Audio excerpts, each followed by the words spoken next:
여러분은 인생을 살면서 제일 행복했던 때가 언제였습니까? 그렇게 여러분에게 묻는다면 그 시간을 바로 떠올리고 추억을 꺼내서 기억을 함께 나눌 수 있습니까? 이 질문을 학교의 학생들에게 물었습니다. 그랬더니 아이들이 이렇게 대답했어요. 집에 강아지가 생긴 날 행복했어요. 아이들 굉장히 구체적이죠. 우리 집에 고양이가 생겨서 고양이를 선물 받은 날 너무 행복했습니다. 그리고 가장 공통적으로 많았던 행복했던 기억은 가족들이 여행을 갔을 때 그때가 생각나요. 이런 대답을 했어요. 다양한 대답들을 했습니다. 우리는 어느 때가 제일 행복했나요? 이렇게 묻는다면 어느 날들을 떠올릴 수 있을까요? 그러나 아이들의 기억을 소환하는 것이나 우리의 기억을 소환하는 데 있어서도 동일한 마찬가지의 대답이 있습니다. 뭘까요? 가장 행복한 날, 그날은 아직 우리에게 오지 않았습니다. 제일 행복한 날, 하나님의 평안이 이루어지는 날은 어떻게 맞이해야 될까요? 우리가 오늘 성경을 따라가면서 한번 살펴보도록 하겠습니다. 오늘 말씀의 핵심은 이것입니다. 평안은 하나님의 뜻이 이루어질 때 우리 가운데 옵니다. 우리 인생의 제일 행복한 날은 아직 오지 않았습니다. 그날은 하나님의 샬롬, 하나님의 평안이 완전하게 이루어지는 날입니다. 오늘 본문에 나오는 요셉의 형제들, 그 상황 속으로 들어가 보겠습니다. 형제들은 곡식을 얻어야 합니다. 왜냐하면 이제 굶어 죽게 생겼거든요. 대기근이 7년 동안 계속될 것인데 이제 겨우 1년 차입니다. 그런데 벌써 버틸 수가 없어요. 한 번 다녀왔는데 그 곡식은 벌써 떨어졌고 상황은 점점 더 어려워져 가고 있습니다. 형제들 중에 의미상 장자 역할을 하는 넷째 아들 유다가 나섰습니다. 아버지 야곱을 설득해서 막내 동생 베냐민을 데리고 곡식을 얻기 위해서 이집트를 두 번째로 방문하죠. 요셉이 형제들을 만납니다. 첫 번째 방문 때 10명의 형들만 만났어요. 형들은 꿈에 형제들의 곡식단이 자기 곡식단에 절을 하고 별 11개가 자기 별에게 절을 했다고 말한 요셉을 미워했습니다. 그 정도가 아니라 그 꿈 때문에 요셉을 죽이려고 하다가 노예로 팔아먹었어요. 요셉은 물론 섭리하시는 하나님의 뜻으로 자기 인생에 일어나는 일을 이미 다 해석했습니다. 그리고 형제들에게 용서하며 화해할 수 있는 품을 이미 준비했어요. 그러나 요셉이 확인할 게 있죠. 그게 뭘까요? 자신이 노예로 팔려올 때 아기였던 막내 동생 베냐민의 안부입니다. 요셉은 형들이 막내 동생 베냐민에게도 해코지를 하지 않았나 확인하려고 했어요. 그래서 베냐민을 보기 위해서 맨 처음 이집트를 방문했을 때 형제 중에 시므온을 남겨두고 가게 했던 거죠. 형제들이 왔습니다. 두 번째로 형제들이 베냐민을 데리고 이집트로 왔을 때 그리워했던 친동생 한눈에 알아봤어요. 단박 알아봤습니다. 20년 전에 아기였던 그 베냐민이 청년이 됐는데 그걸 어떻게 알아봤을까요? 그런데 성경은 요셉이 한눈에 베냐민을 알아봤다고 16절에 이야기하고 있습니다. 그래서 형제들을 총리공관으로 불러서 성대한 오찬에 참여하게 만들었습니다. 지시를 받은 관리인이 형제들을 안내합니다. 근데 형제들이 불안합니다. 왜냐하면 지난번에 곡식 대금으로 지불했던 돈이 돌아올 때 보니까 자루에 돈이 그대로 고스란히 담겨 있는 것입니다. 그 돈을 가지고 더해서 가지고 왔는데 설명할 틈도 없이 지난번과 다르게 이상한 데로 끌고 가는 겁니다. 이거 뭔가 분명히 잘못됐다. 지난번에 우리를 스파이라고 하더니 이거 우리를 간첩으로 여기더니 남영동 대공분실로 끌려가는 거 아니야? 우린 노예로 삼는 거 아니야?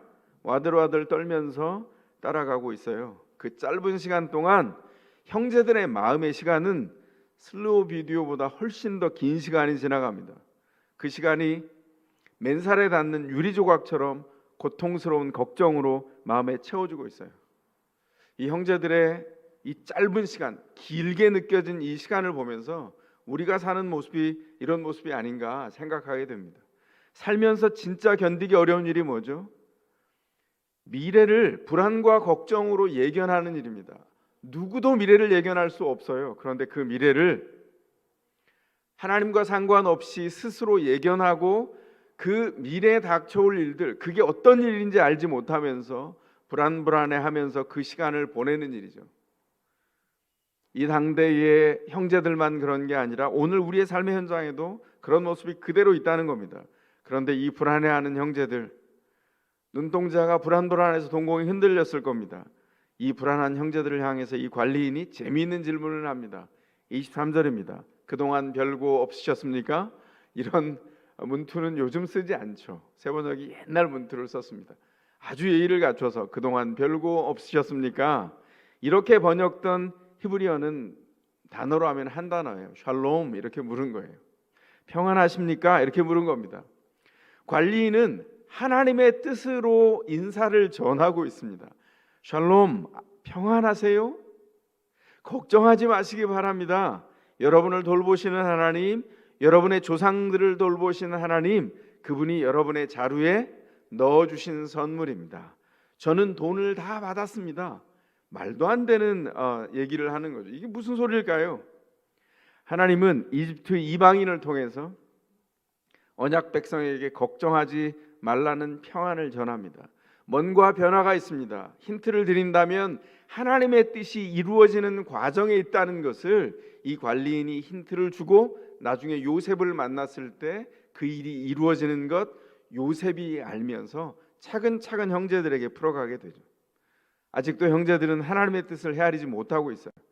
불안해서 두려워 떨고 있습니다. 마치 아브라함이 기근을 만나서 이집트로 내려가서 자기 아내 사라를 누이라고 속였을 때 바로 왕을 통해서 하나님의 뜻을 전달받았던 것처럼, 이삭이 기근을 만났을 때 그랄로 갔다가 그랄 왕을 통해서 하나님의 뜻을 전달받았던 것처럼 하나님이 이 이집트인 관리인을 통해서 요셉의 형제들에게 평안을 전하고 샬롬을 안내하고 있는 거예요. 베냐민을 데려올 때까지 이집트에 머물고 있었던 시므온을 또한 동시에 데리고 나왔습니다. 11형제가 함께 만났어요. 형제들은 아직 하나님의 뜻을 모릅니다. 그런데 상황이 바뀐 것은 알고 있어요. 우리를 노예의 자리로 끌려가는 것은 아니구나. 뭔가 좋은 조짐이 있구나. 그렇게 깨달으면서 총리 공관으로 가게 되죠. 그리고 기다리면서 선물을 준비하고 났을 때 요셉이 공관으로 들어옵니다. 그리고 11형제가 예의를 갖추어서 요셉이 자리에 앉았을 때 모두가 11형제가 둘러서 요셉에게 일제히 절을 합니다. 이게 어떤 일이죠? 요셉에게 11형제가 일제히 절을 했어요. 11별이 요셉의 별에게 절을 했다는 것, 21년 전에 17살 철없던 요셉에게 보여주었던 꿈이 현실이 된 것입니다.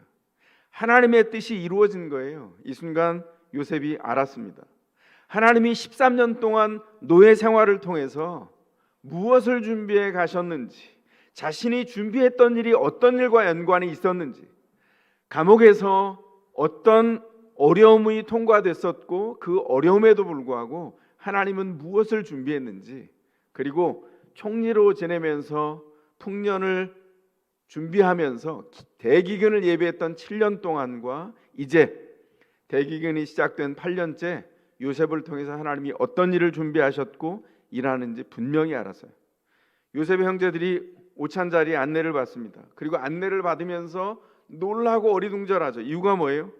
형들부터 시작해서 나이 순서대로 자리를 다 배석해서 앉혔어요. 요셉이 서로를 쳐다보면서 어리둥절했습니다. 왜냐하면 나이 순서대로 앉히네? 이걸 어떻게 알았지? 어리둥절해하고 있어요.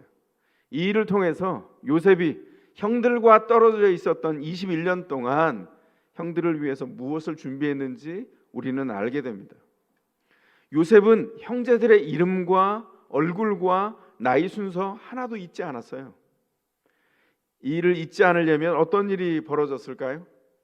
형들을 포함한 언약 가족을 돌보시는 그 하나님을 알고 하나님의 약속과 인도하심을 토대로 해서 요셉은 형들을 위해서 매일매일 기도했을 겁니다. 예수님께서 제자들을 향해서 이렇게 말씀하시죠. 제자들을 처음 부르신 다음에 그 제자들을 통해서 하나님 나라를 시작하시면서 제일 먼저 가르친 것 중에 하나가 뭐냐면 기도였어요. 기도는 하나님의 뜻이 이 땅에 이루어지기 위한 하나님의 놀라운 통로일 뿐만 아니라 하나님의 뜻이 하늘에서 이루어진 것이 과연 이 땅에서 어떻게 이루어져 가는지를 보게 하는 생생한 현장을 증언하는 일이기 때문에 주님이 뭐라고 말씀하셨죠? 마태복음 6장입니다. 너희는 이렇게 기도해라. 그리고 기도를 가르치면서 하나님의 뜻이 하늘에서 이룬 것 같이 땅에서도 이루어지이다. 이렇게 기도하라고 가르쳐 주셨습니다. 왜 이렇게 가르쳐 주셨습니까? 하나님의 뜻이 이루어질 때 진정한 평안이 있습니다. 사랑하는 성도 여러분, 우리에게 행복한 때는 아직 오지 않았습니다. 여러분의 결혼에 가장 행복한 때가 왔습니까? 여러분의 결혼에 하나님의 뜻하신 그 가장 행복한 때를 맛보아야 하지 않겠습니까? 여러분의 직장 생활에 가장 행복한 때가 왔습니까? 여러분의 자녀의 양육에 가장 행복한 때가 왔습니까? 하나님이 그날을 예배하고 계십니다. 여러분의 결혼 생활에 하나님의 뜻이 있습니다. 결혼 생활이 한 10년쯤 지나다 보면 결혼을 향한 하나님의 뜻을 기억하기보다는 지나간 기간만큼 내가 손해본 상실이 훨씬 더 크게 보이기 마련입니다. 성경은 이렇게 말하지 않습니다. 이제 권태기가 왔나요? 가정이 흔들립니까? 그렇다면 다른 사람을 선택했다면 지금쯤 얼마나 아름다운 결혼 생활이 펼쳐지고 있을까 한번 상상해 보십시오. 그 상상 속에 배우자의 수만 가지 장점을 현재의 배우자의 명백한 단점과 일일이 한번 비교해 보시기 바랍니다. 그러면 가정이 회복될 것입니다. 결코 이렇게 말하지 않는다는 것이죠. 이것은 사단의 속임수입니다. 이런 일은 결코 일어나지 않고 그 일이 마음속에 상상이 되는 순간 우리는 회복과는 점점 더 멀어지는 다른 곳으로 가게 되어 있습니다. 결혼이라고 하는 관문으로 들어가기 위한 더 좋은 방법을 주님이 안내해 주십니다. 그게 뭘까요? 바로 온 마음으로 들어가는 것입니다. 하나님이 우리를 안내하신 모든 곳 온 마음으로 들어가는 거예요. 결혼도 마찬가지입니다. 경기에 임하는 선수들에게 경기장에 나가서 90%만 노력하라 이렇게 말하는 감독은 세상 어디도 없습니다. 최선을 다해라. 오늘 경기가 마지막인 것처럼 해라. 그렇게 말하죠. 위대한 리더는 나가서 여러분이 가지고 있는 능력을 대충 발휘하십시오. 이렇게 절대 말하지 않습니다. 최선을 다하십시오. 이렇게 말하죠. 저는 무수한 결혼을 주례했습니다. 어떤 부부도 제가 주례하면서 서약을 할 때 제가 당신에게 배우자를 향해서 대충 헌신하겠습니다. 이렇게 말하는 서약자를 본 적이 없어요. 모두가 최선으로 헌신하겠다고 말합니다. 대충의 결과는 참혹합니다. 결혼에 있어서 더더욱 그렇습니다. 결혼에 온 마음을 다하는 일, 하나님의 뜻을 추구하는 일입니다. 결혼은 우리가 생각하는 것보다 큰 약속이 들어 있습니다. 우리가 결혼의 당사자가 되어서 배우자가 되어서 또 배우자를 바라보고 우리가 살고 있는 것 같지만 하나님이 뜻하신 큰 약속이, 큰 계획이 이 결혼 안에 들어 있습니다. 왜 그렇습니까? 결혼을 통해서 생명이 자랍니다. 결혼이라고 하는 하나님이 마련한 이 제도 안에서 배우자가 살아납니다. 자녀들이 성장하고 자라나기 시작합니다. 이렇게 큰 부르심일수록 하나님의 뜻을 따르는 일에 어떻게 해야 된다고요? 전심을 다해야 합니다.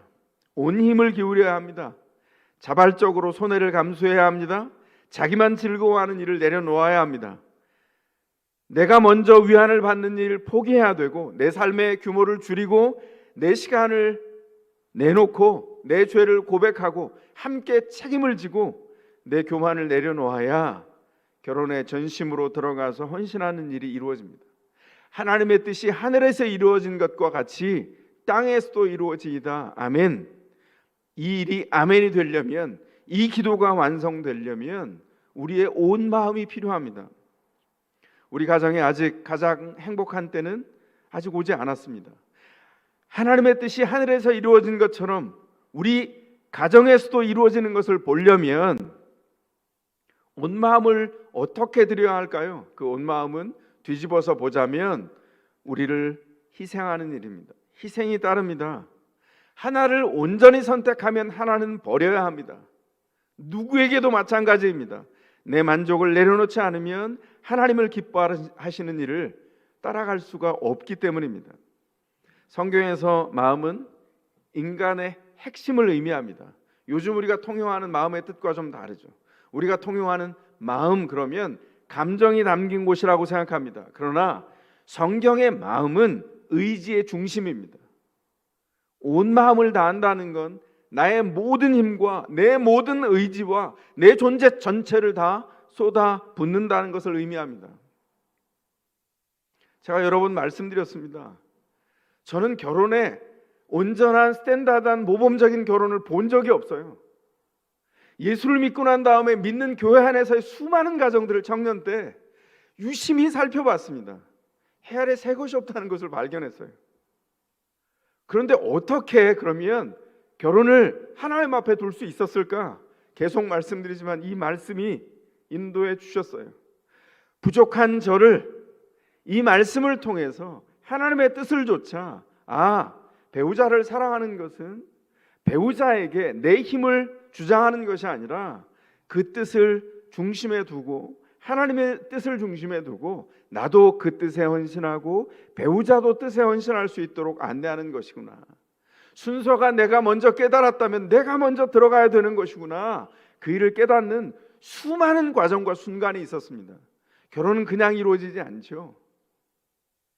결혼은 하나님의 뜻을 초점 삼으면서 그 뜻이 이 작아 보이는 이 배우자와의 결혼 안에서 이루어지기를 사모하며 주님 앞에 다가갈 때 그 일이 이루어집니다. 그런 의미에서 결혼은 그저 두 사람이 잘 사는 것을 넘어섭니다. 결혼의 울타리에서 경건한 자녀가 자라기 때문입니다. 그러려면 어떻게 해야 되죠? 부모가 하나님을 두려워함으로 하나님의 사랑을 온 마음으로 먼저 구해야 돼요. 그러면 내 이기심이 설 자리는 없습니다. 내 욕심과 내 주장이 설 자리 거기 남아있지 않아요. 배우자를 위해서 늘 새 마음으로 섬겨야 합니다. 주님 앞에 배우자를 놓고 가정을 놓고 기도하면 여태껏 내가 옳다고 주장했던 것이 틀리다는 것을 알게 되죠. 왜냐하면 내가 그 뜻을 깨달았기에 하나님이 그 뜻을 내 안에 새겨주시기 때문입니다. 그 뜻을 끌어안고 나아가서 배우자를 섬깁니다. 자녀를 품습니다. 그게 자녀에게 주는 귀한 선물입니다. 부부 중에 깨달은 사람 한 사람이 먼저 주님 앞에 주님의 뜻대로 사랑하고 섬기기만 해도 자녀가 믿음 안에서 자라가기 시작해요. 이거 수지 맞는 장사 아닙니까? 제가 목회 현장에서 확신합니다. 이거 확실하게 수지 맞는 장사예요. 뭘 해야 될까요? 내가 아직 보지 못한 내 판단으로 욕심을 내어서 보지 못한 내 결혼의 영역, 주님의 판단에 의지하여 주님께 맡기는 일이 필요합니다. 그런데 어디 결혼만 그렇습니까? 우리 모두의 직장 생활과 모든 일상에 하나님의 뜻이 있습니다. 인생의 특징이 뭔지 우리가 다 공감하지 않습니까? 인생은 우리가 예상한 대로 흘러가지 않습니다. 우리가 뜻한 대로 사라지지 않아요. 그래서 참 감사하죠. 우리가 뜻한 대로 다 이루어졌으면 우리가 정말 입에 칼날을 품고 사는 사람들이 여기저기 한둘이 아닐 겁니다. 다 약하게 낮춰주셔서 하나님의 뜻 안에 세워주셔서 예상하지 않은 대로 살아서 예상하지 않은 하나님의 은혜를 만나게 됐잖아요. 이 일이 얼마나 감사합니까? 요셉이 그랬습니다. 요셉이 예상한 인생을 살았습니까? 아닙니다. 우리가 만나는 코로나19의 고난, 우리가 누구도 예상하지 않았어요. 이걸 환영한 사람 아무도 없습니다. 우리가 어려운 일을 만나고 예상치 못한 삶의 현장에서 해석하지 못할 때 종종 이렇게 질문합니다. 인생이 뭐 이래? 어떻게 살아야 되는 거야? 이렇게 질문하게 됩니다. 그러나 기억하십시오. 하나님의 뜻은 반드시 이루어집니다. 그러면 어떻게 해야 될까요? 그 하나님의 뜻이 이루어지는 곳을 향하여 초점 삼아야 합니다. 그 이루어지는 곳으로 나아가야 합니다. 거기에 우리에게 예비한 행복이 있기 때문입니다. 그렇다면 뭘 바꿔야 되죠? 우리의 인생 질문을 바꿔야 됩니다. 하나님의 뜻을 이루려면 내가 가장 먼저 해야 되는 일이 뭘까? 질문이 바뀌어야 됩니다. 우리가 무엇을 해야 될까요? 우리가 할 일은 우리의 힘을 모으는 일입니다. 우리가 가진 모든 힘을 모아서 무엇을 할까요? 하나님의 뜻에 초점 맞추는 일이에요. 하나님의 뜻에 초점 맞추기 시작하면 불평할 시간이 없습니다. 하나님의 뜻에 초점 맞추기 시작하면 불안할 틈이 생기지 않아요. 왜 그렇습니까? 주님의 뜻이 우리 가운데 이루어져야 주님의 평안과 하나님이 우리에게 허락하신 행복이 깃들기 때문에 그 일을 어떻게 채워가지, 어떻게 반응하지, 그 일을 계속해서 주님 앞에 묻고 대답을 쫓아 순종하는 길을 걸어가기 때문입니다. 역사하시는 하나님께 초점 맞추는 일이 우리 인생의 항상 먼저입니다.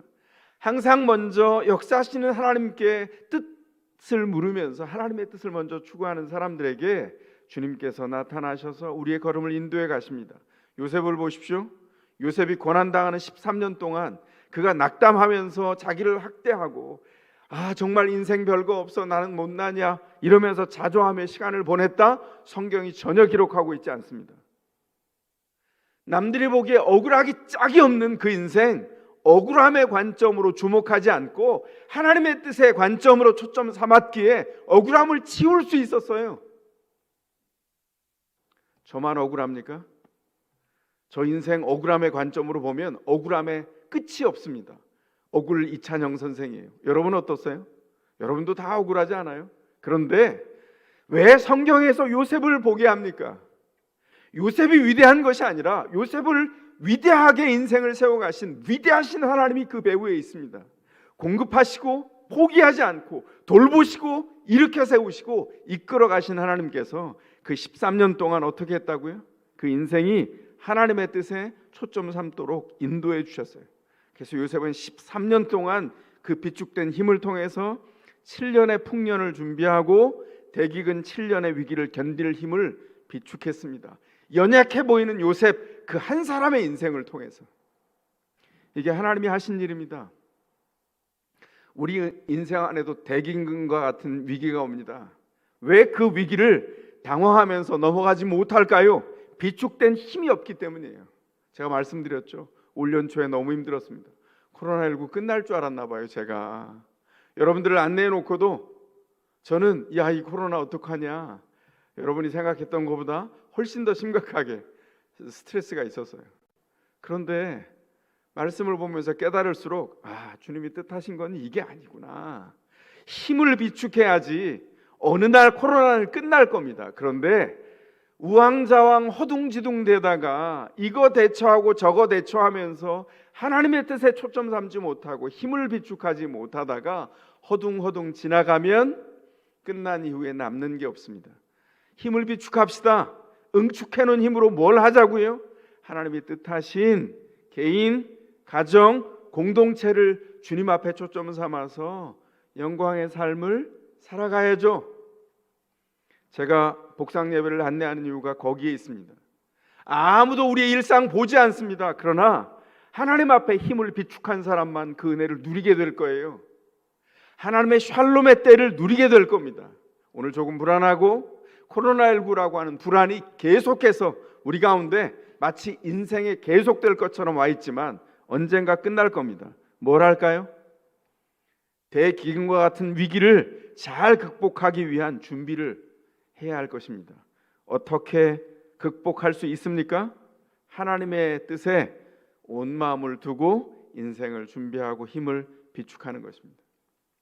사랑하는 성도 여러분, 참으로 온 마음을 다하고 있는지 알 수 있는 방법 하나가 있는데 바로 이것입니다. 스스로 물어보시기 바랍니다.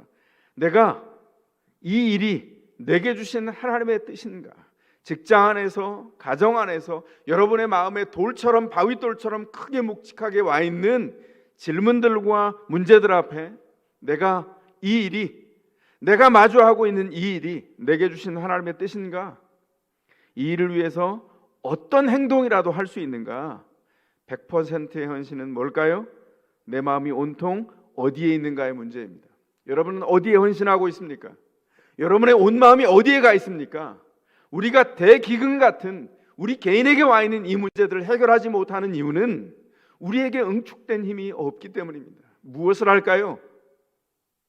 인생은 팝콘처럼 튀겨지지 않아요. 나무처럼 커갑니다. 준비해야 해요. 우리 안에 불안으로 가득 찬 결혼, 토대가 흔들리는 직장 생활 어떻게 새롭게 만들어 갈까요? 주님을 초점 삼지 않는 한 상황이 바뀌어도 희망은 없습니다. 우리에게 있는 궁극적인 상황은 하나님의 뜻에 있는 것 기억하시고 그 준비를 해야 할 것입니다. 내가 무엇을 주체할 수 없이 기뻐하는지를 보면 내가 어디에 마음을 쏟고 있는지를 알 수 있습니다. 요셉은 하나님의 뜻에 온 마음을 쏟았습니다. 준비했습니다. 그래서 언약 가족과 세계 대기근을 구했어요. 온 마음으로 하나님의 뜻을 따라 살아온 그 20년, 7년의 대기근과 그 불안과 혼돈을 이겨내고 하나님의 질서를 이 땅에 가져왔습니다. 하나님의 뜻이 이루어질 때 가장 행복한 날이 옵니다. 내 개인과 내면과 결혼과 가정과 자녀와 직장에서 우리 생애 가장 행복한 날, 단언컨대 아직 오지 않았습니다. 우리가 서로 안부를 물을 때 여러분이 가장 행복한 사람이었으면 좋겠습니다. 그 하나님의 뜻이 여러분 안에 머물고 이루어지기 위해서, 그 가장 행복한 날을 맞이하기 위해서 온 마음으로 하나님의 뜻을 따라 사는 복이 여러분에게 있기를 주의 이름으로 축원합니다. 가능하신 분들 그 자리에서 일어나시겠습니다. 주님, 우리 가운데 주의 뜻을 나타내 보여 주소서. 그 뜻이 온전히 이루어지기까지 주님 앞에 순종하여 힘을 준비하며 주님께 초점 삼는 자, 주님 바로